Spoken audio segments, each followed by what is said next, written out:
A model that just sits there is a picture. You can rotate it, zoom in, admire it. But the real thing moves. It opens, it rotates, it jams. And the questions people actually ask on the floor are movement questions. Does this arm clear that wall? Which piece comes out first? Where does my hand go? So we made the models behave. And then we took them to work. Full animation is the whole scene at once. One press, and every animation of every model plays together. You see the machine as a system in motion, not a still life. Touch mode is the opposite of that, and just as useful. You reach out and trigger the animations inside a model piece by piece, at your own pace. Open one cover. Move one arm. Stop and look. It becomes something you explore with your hands instead of something you watch. Assembly instruction answers the question everyone asks in front of a pile of parts. Where does this go?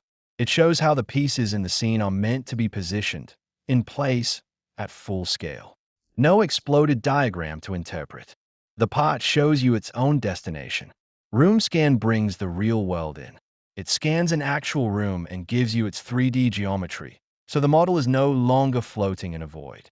It sits in your space, with your walls, your columns, your ceiling height.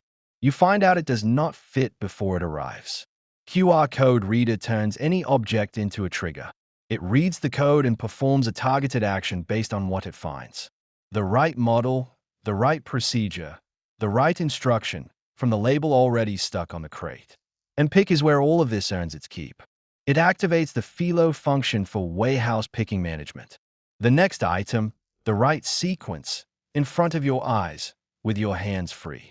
That last part matters, because this is not a demo anymore. It is a machine that moves the way the real one moves, in a room that is actually your room, driven by the codes already on your shelves, guiding the person doing the job. Models that behave, beat, and work that gets done.